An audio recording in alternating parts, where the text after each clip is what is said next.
दर्शक बंधुओं, कार्तिक पूर्णिमा की कथा यानी देवताओं की दीपावली की इस कथा के बिना कार्तिक मास अधूरा है। कार्तिक पूर्णिमा की इस कथा को शुरू करके अधूरा छोड़ना सबसे बड़ा पाप है। इसलिए ध्यान से कार्तिक पूर्णिमा की इस कथा को अंत तक सुनिए। कहते हैं कार्तिक मास का ये पवित्र समय स्वयं देवताओं द्वारा पूजनीय है। जो इस महीने में भगवान शिव की कथा सुनता है उसे अनंत पुण्य की प्राप्ति होती है। हर अपूर्ण इच्छा पूरी होती है, घर में शांति, धन और सुख का आगमन होता है। बंधुओं, कभी आपने सोचा है जीवन में इतनी दौड़ भाग के बीच सच्ची शांति आखिर मिलती कहाँ है? कभी कभी हम सब कुछ पा लेते हैं, लेकिन फिर भी मन में एक खालीपन रह जाता है, एक अधूरापन, एक बेचैनी। वह बेचैनी केवल एक चीज से मिटती है, जब मन भगवान शिव के चरणों में झुक जाता है। कहते हैं महादेव केवल उन लोगों की नहीं सुनते जो मंदिरों में दीप जलाते हैं, बल्कि उन लोगों की भी सुनते हैं जो टूट चुके हैं, जो थक चुके हैं पर हार नहीं माने, जो अपने हर दर्द को हर हर महादेव कहकर समर्पित कर देते हैं। आज की ये कथा केवल एक पुरानी कहानी नहीं, ये आत्मा की यात्रा है जहां आप खुद को शिव के करीब महसूस करेंगे। ये कथा सुनने वाला हर व्यक्ति अपने जीवन के दुख, तनाव और भय से मुक्त होता है, क्योंकि जब शिव की कृपा बरसती है तो कोई भी संकट ज्यादा देर नहीं टिकता। तो भक्त बंधुओं, आंखें बंद कीजिए, एक गहरी सांस लीजिए और महसूस कीजिए उस दिव्यता को जो अभी आपके आसपास है। क्योंकि अब जो कथा आप सुनने जा रहे हैं वह न केवल आपके कानों से गुजरेगी, बल्कि आपके मन और आत्मा को भी स्पर्श करेगी। ये वो कथा है जहां भक्ति, शक्ति और शांति तीनों का संगम होता है, जहां हर शब्द शिव का नाम है, हर वाक्य एक आशीर्वाद है। जो इसे सच्चे मन से सुन लेता है उसका जीवन बदल जाता है। तो आइए मन को शांत करें, श्रद्धा के दीप जलाएं और सुनते हैं भगवान शिव की वह दिव्य कथा जो हर युग में अंधकार को मिटाकर प्रकाश लाती है। भक्त बंधुओं, ये कथा उस समय की है जब सृष्टि का हर कोना देवताओं की शक्ति और राक्षसों के तप से कांप उठा था। संसार में धर्म और अधर्म के बीच युद्ध चल रहा था। देवता स्वर्ग में अपने कर्तव्य निभा रहे थे और असुर अपनी तपस्या और बल के बल पर सृष्टि को अपने अधीन करने की कोशिशों में लगे थे। आप सबने सुना होगा, तारकासुर नाम का एक असुर था जिसने भगवान शिव की घोर तपस्या की थी। भगवान शिव ने प्रसन्न होकर उसे अपार बल और वरदान दिया था कि तुम्हारा वध केवल मेरे पुत्र के हाथों ही होगा। और जब भगवान शिव और माता पार्वती के पुत्र कार्तिकेय का जन्म हुआ, तब उसी कार्तिकेय ने तारकासुर का वध किया था। अब कथा यहीं से आगे बढ़ती है। तारकासुर के 3 पुत्र थे, विद्युन्माली, तारकाक्ष और कमलाक्ष। तीनों अपने पिता से भी अधिक वीर, बलवान और तपस्वी थे, लेकिन पिता की मृत्यु ने उनके हृदय में बदले की ज्वाला जला दी थी। उन्होंने संकल्प लिया, हम अपने पिता की मृत्यु का प्रतिशोध अवश्य लेंगे। जब तक हम देवताओं को पराजित कर सृष्टि पर अधिकार नहीं कर लेंगे, तब तक चैन से नहीं बैठेंगे। तब तीनों भाई गहन तपस्या के लिए निकल पड़े। उन्होंने घने जंगलों, पर्वतों और रेगिस्तानों में जाकर वर्षों तक ध्यान लगाया। उनकी तपस्या इतनी कठिन थी कि देवताओं के लोक में भी कंपन होने लगा। वे अग्नि के बीच खड़े होकर तप करते, कभी जल में डूबे रहते तो कभी बर्फ में। वर्ष बीत गए, शरीर सूख गए, पर तप की अग्नि बुझी नहीं। उनकी तपस्या से प्रसन्न होकर ब्रह्मा जी स्वयं प्रकट हुए। चारों ओर दिव्य प्रकाश फैल गया। तीनों भाई हाथ जोड़कर बोले, प्रणाम हे सृष्टिकर्ता, कृपा करके हमें ऐसा वरदान दीजिए जिससे कोई हमें कभी पराजित न कर सके। ब्रह्मा जी मुस्कुराए और बोले, वत्सों, जो जन्मा है उसे एक दिन नष्ट होना ही है। अमरत्व देना मेरे बस में नहीं, कुछ और मांगो। अब तीनों भाइयों ने बड़ी चतुराई से कहा, हे ब्रह्मदेव, यदि अमरत्व नहीं दे सकते तो हमें यह वरदान दीजिए कि हमारे लिए 3 नगर बनाए जाएं, एक स्वर्ग में, दूसरा आकाश में और तीसरा पृथ्वी पर। ये तीनों नगर कभी एक साथ ना आएं, और जब कभी 1000 वर्षों में एक बार ये तीनों नगर एक सीध में आए, तभी हमारा नाश संभव हो। ब्रह्मा जी ने उनकी बात सुनकर कुछ देर विचार किया और अंततः बोले, तथास्तु। और उसी क्षण तीनों असुरों को उनके मनोवांछित नगर प्राप्त हो गए। स्वर्ग में बना स्वर्णपुरी, आकाश में रजतपुरी और पृथ्वी पर लौहपुरी। ये तीनों नगर अद्भुत और दिव्य थे। सोने, चांदी और लोहे से निर्मित, रत्नों से सजे, जहां हर प्रकार की सुख सुविधा उपलब्ध थी। अब इन तीनों नगरों को मिलाकर उन्हें त्रिपुर कहा गया और उनके तीनों शासक विद्युन्माली, तारकाक्ष और कमलाक्ष कहलाए त्रिपुरासुर। जैसे जैसे समय बीतता गया वैसे वैसे तीनों असुरों का अभिमान बढ़ने लगा। उनका शासन तीनों लोकों तक फैल गया। वे तपस्वियों के यज्ञ भंग करने लगे, मंदिरों को नष्ट करने लगे और जहाँ जहाँ भक्ति थी वहाँ अपने अत्याचार फैलाने लगे। देवता जब भी उनसे युद्ध करते वे हंसते हुए तीनों नगरों को अलग अलग दिशाओं में ले जाते, एक स्वर्ग में, दूसरा आकाश में और तीसरा पृथ्वी पर, क्योंकि वे जानते थे जब तक तीनों नगर एक सीध में नहीं आते तब तक उनका नाश कोई नहीं कर सकता। त्रिपुरासुरों की शक्ति और घमंड इतना बढ़ गया कि उन्होंने देवताओं के लोक पर भी अधिकार कर लिया। इंद्रलोक, वरुण लोक, यहाँ तक कि सूर्य लोक तक पर उनका शासन फैल गया। देवता भयभीत होकर छिप गए और सारा ब्रह्मांड अधर्म के अंधकार से भर गया। अब देवताओं को एहसास हुआ कि ये कोई साधारण समस्या नहीं है। वे सब मिलकर ब्रह्मा लोक पहुंचे और ब्रह्मा जी से विनती की, हे ब्रह्मदेव, आपने जिन असुरों को वरदान दिया था वे अब पूरे ब्रह्मांड का विनाश कर रहे हैं। हमारे लोक छिन गए हैं, यज्ञ नष्ट हो रहे हैं, ऋषि मुनि भयभीत हैं, कृपा करके कोई उपाय बताइए। ब्रह्मा जी ने गंभीर स्वर में उत्तर दिया, वत्सों, मैंने उन्हें जो वरदान दिया था वो धर्म के अनुसार था। जब तक तीनों नगर एक सीध में ना आए तब तक कोई उन्हें नहीं मार सकता। लेकिन वो समय भी आएगा जब तीनों एक रेखा में होंगे, तब केवल महादेव ही उन्हें नष्ट कर सकते हैं। ये सुनते ही सब देवता और ऋषिगण एक स्वर में बोले, तो फिर अब हमें भगवान शिव की शरण में जाना चाहिए। वे सब कैलाश पर्वत की ओर चले। वहां भगवान शिव समाधि में लीन थे। गंगा उनके जटाओं में प्रवाहित हो रही थी और चारों ओर हिम से ढका वातावरण गूंज रहा था ओम नमः शिवाय के स्वर से। देवता बोले, हे महादेव, आप त्रिपुरारी हैं, आप ही जगत के रक्षक हैं। त्रिपुरासुरों ने तीनों लोकों में हाहाकार मचा रखा है। अब केवल आप ही हमें बचा सकते हैं। शिवजी ने नेत्र खोले। उनकी दृष्टि में करुणा थी, मुख पर गंभीरता। वे बोले, देवताओं, चिंता मत करो। जब तक वो समय नहीं आता जब त्रिपुर एक साथ होंगे, मैं कुछ नहीं कर सकता। लेकिन जब वो क्षण आएगा तब मैं स्वयं उस अधर्म का अंत करूंगा। और इतना कहकर भगवान शिव फिर समाधि में चले गए। देवता लौट गए, लेकिन उनके हृदय में विश्वास था कि जब धर्म संकट में होगा तो भगवान शिव स्वयं उसकी रक्षा करेंगे। समय बीतता गया। त्रिपुरासुरों की शक्ति अपार थी, लेकिन उससे भी अधिक उनका अहंकार था। उन्होंने अपनी शक्तियों का प्रयोग सृष्टि के कल्याण के बजाय विनाश के लिए करना शुरू कर दिया। उन्होंने देवताओं के लोकों पर आक्रमण कर दिया और इंद्र, वरुण, अग्नि, यम सबको परास्त कर दिया। स्वर्गलोक उनके अधीन हो गया और देवता इधर उधर भटकने लगे। संसार में भय का वातावरण छा गया था। ऋषि मुनि अपने यज्ञ नहीं कर पा रहे थे। भक्तों के मंदिर जलाए जा रहे थे। जहां कभी वेदों की ध्वनि गूंजती थी, वहां अब असुरों का अट्टहास सुनाई देता था। धरती पर अधर्म का अंधकार छा गया था। देवता और मनुष्य दोनों भयभीत थे। त्रिपुरासुरों ने घोषणा कर दी कि अब इस सृष्टि में देवता नहीं, केवल असुरों का राज्य चलेगा। उन्होंने देवताओं के स्थानों पर अपने दूत बैठा दिए, ऋषियों को अपने यज्ञों में जबरन रुकवाया, और इतना ही नहीं, उन्होंने अपने महलों में देवताओं के प्रतीक रूपों का अपमान करना शुरू कर दिया। ये देखकर देवता अत्यंत व्यथित हुए। वे सब मिलकर फिर से ब्रह्मा जी के पास पहुंचे और बोले, हे सृष्टिकर्ता, आपने उन्हें वरदान दिया था, अब वही वरदान हमारे विनाश का कारण बन गया है। कृपया करके हमें मार्ग दिखाइए। ब्रह्मा जी ने शांत स्वर में उत्तर दिया, वत्सों, ये सत्य है कि मैंने उन्हें वरदान दिया था, परंतु वही वरदान अब उनके अहंकार का कारण बन गया है।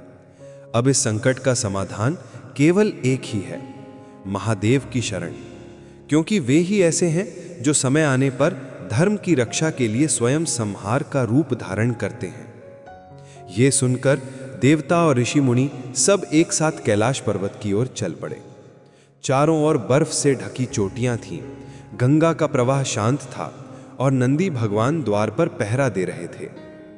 देवता बोले, हे महादेव, त्रिपुरासुरों ने तीनों लोकों में आतंक फैला दिया है। देवता, मनुष्य, ऋषि सभी दुखी हैं। अब आप ही हमें बचा सकते हैं। भगवान शिव उस समय समाधि में लीन थे। गंगा उनके जटाओं में बह रही थी, सर्प उनके गले में विराजमान था और उनका चेहरा दिव्य तेज से दमक रहा था। देवताओं की करुण पुकार सुनकर उन्होंने धीरे धीरे अपनी आंखें खोली। उनकी दृष्टि में करुणा थी और स्वर में गंभीरता। वे बोले, देवताओं, चिंता मत करो। जब तक वो समय नहीं आता जब त्रिपुर एक साथ होंगे, मैं कुछ नहीं कर सकता। लेकिन जब वो क्षण आएगा तब मैं स्वयं उस अधर्म का अंत करूंगा। और इतना कहकर भगवान शिव फिर समाधि में चले गए। देवता लौट गए, लेकिन उनके हृदय में विश्वास था कि जब धर्म संकट में होगा तो भगवान शिव स्वयं उसकी रक्षा करेंगे। कुछ ही समय बाद वो दिन आया जब तीनों नगर, जो अब तक तीनों दिशाओं में अलग अलग घूम रहे थे, एक ही लाइन में आने वाले थे। देवताओं ने यह देखा और हर्ष से भर गए। उन्होंने कैलाश जाकर शिवजी को सूचित किया, हे महादेव, वो क्षण आ गया है।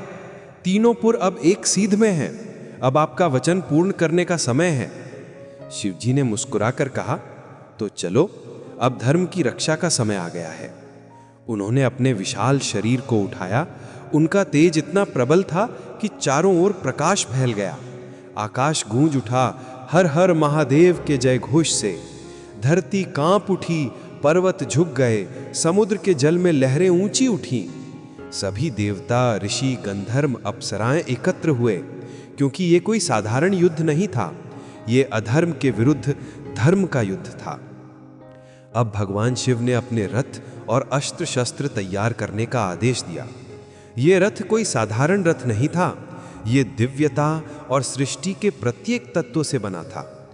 पर्वतराज मेरु को उन्होंने धनुष बनाया, विष्णु भगवान को बाण का अग्रभाग, अग्निदेव को बाण की ज्वाला और ब्रह्मा जी को सारथी नियुक्त किया। देवता आश्चर्य से देख रहे थे। एक ही रूप में सृष्टि का सारा तत्व एकत्र हो रहा था। शिवजी ने अपने धनुष को ताना।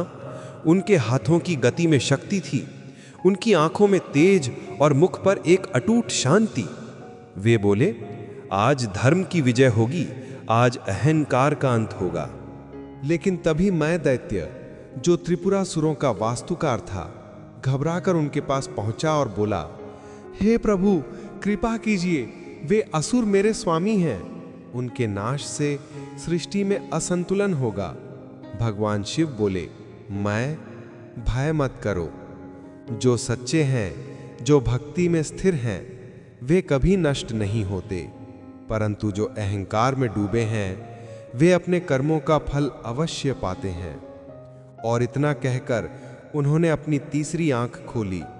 सारा ब्रह्मांड उस तेज में डूब गया।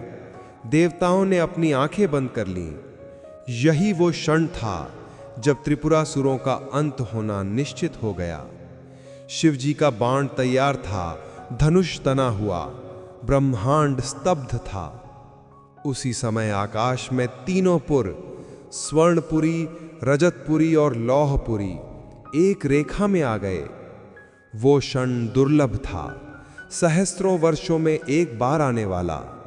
देवताओं ने हाथ जोड़कर प्रार्थना की, हर हर महादेव। शिवजी ने धनुष ताना। एक ही क्षण में ब्रह्मांड शांत हो गया। न पक्षी बोले, न पवन बहा, न सागर में लहरें उठीं। केवल शिव का एक श्वास, और उस श्वास में सृष्टि का कंपन। फिर उन्होंने कहा, ओम नमः शिवाय। अधर्म का अंत हो। और एक ही बाण छोड़ दिया। वो बाण कोई साधारण अस्त्र नहीं था, वो स्वयं धर्म का प्रतीक था। वो ज्वाला जब आकाश में उठी तो तीनों पुर एक साथ जल उठे। सोने की नगरी, चांदी की नगरी और लोहे की नगरी सभी राख में बदल गईं। तीनों असुर भाई ताराकाक्ष, कमलाक्ष और विद्युन्माली अंतिम क्षणों में शिव का स्मरण करने लगे। शिव जी ने उनके भीतर की भक्ति को पहचान लिया। उन्होंने कहा, तुमने अधर्म किया, परंतु अंत में मुझे याद किया, इसलिए तुम्हें मोक्ष मिलेगा। उनकी आत्माएं तेज पुंज बनकर शिव के तेज में विलीन हो गईं। जब त्रिपुरों का विनाश हुआ तो आकाश में देवताओं ने आनंद से जयघोष किया, हर हर महादेव, त्रिपुरांतक भगवान की जय। इंद्र ने आकाश में पुष्प वर्षा की। ब्रह्मा, विष्णु, सभी देवताओं ने शिव जी की आराधना की। कैलाश पर भक्ति का महा उत्सव मनाया गया। देवताओं ने दीप जलाए और बोले, आज से ये दिन हम देव दीपावली के रूप में मनाएंगे, क्योंकि आज भगवान शिव ने त्रिपुर नामक अधर्म का अंत किया। यही कारण है दर्शक बंधुओं कि कार्तिक मास की पूर्णिमा को देव दीपावली मनाई जाती है।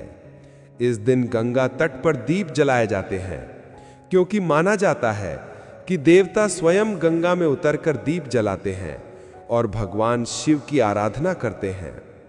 इस कथा का सार ये है कि अहंकार चाहे जितना भी बड़ा क्यों ना हो, सत्य और धर्म के आगे टिक नहीं सकता। त्रिपुरासुरों के पास ब्रह्मा का वरदान, असंख्य शक्तियां और अमरता थीं, लेकिन उनमें विनम्रता नहीं थी। उन्होंने उस वरदान को धर्म के बजाय अधर्म में लगाया और अंत में स्वयं अपने कर्मों के कारण नष्ट हुए। भगवान शिव हमें सिखाते हैं, जो मनुष्य अपनी शक्ति का उपयोग दूसरों के कल्याण में करता है वही सच्चा भक्त है, और जो शक्ति का दुरुपयोग करता है उसका विनाश निश्चित है। शिव का बाण केवल असुरों पर नहीं चला था, वो अहंकार, लोभ और अधर्म पर चला था। अंत में मेरी प्रार्थना है कि हे देवादिदेव, जगत के आधार, आप ही सृष्टि के आरंभ और अंत हैं। आपकी महिमा को शब्दों में बांधना असंभव है। आपकी करुणा से ही ये संसार चलता है। आपके संकल्प से ही जीवन को अर्थ मिलता है। जैसे आपने सृष्टि के संतुलन के लिए त्रिपुरासुर का अंत किया, वैसे ही हमारे भीतर बसे अहंकार, क्रोध और लोभ का भी अंत कर दीजिए। हमारे मन से अज्ञान का अंधकार हटाकर सत्य और भक्ति का प्रकाश स्थापित कीजिए।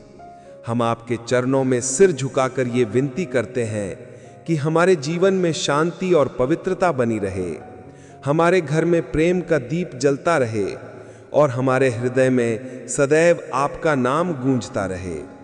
आपकी कृपा से हमारे कर्म धर्म के मार्ग पर चलें, हमारी वाणी सत्य बोले और हमारा मन निष्कपट बना रहे। हर सुख दुख में हमें आपकी उपस्थिति का अनुभव होता रहे और हर निर्णय में आपकी प्रेरणा हमारा मार्गदर्शन करे। हमारे जीवन के प्रत्येक क्षण में भक्ति की भावना जागृत हो, हमारे घर में कल्याण और संतोष का वास हो। आपका आशीर्वाद हमारे साथ सदैव बना रहे और हमारी आत्मा सदैव आपके चरणों में शरण पाए। ओम नमः शिवाय। प्रिय दर्शक बंधुओं, अगर आपको ये कथा अच्छी लगी हो, अगर इससे आपके मन को शांति और भक्ति का अनुभव हुआ हो, तो इसे अपने परिवार और मित्रों तक जरूर पहुंचाइए। भक्ति का ये संदेश जितना फैलेगा, उतनी ही इस संसार में प्रेम और सद्भावना बढ़ेगी। हमारे चैनल को सब्सक्राइब करें ताकि अगली कथा और अगला भक्ति संदेश सबसे पहले आप तक पहुंचे। जुड़े रहिए भक्ति से, विश्वास से और भगवान के नाम से। हर दिन की शुरुआत कीजिए उनके स्मरण से, क्योंकि जहां भक्ति है वही जीवन का सच्चा आनंद है। जय श्री हरि। ओम नमः शिवाय।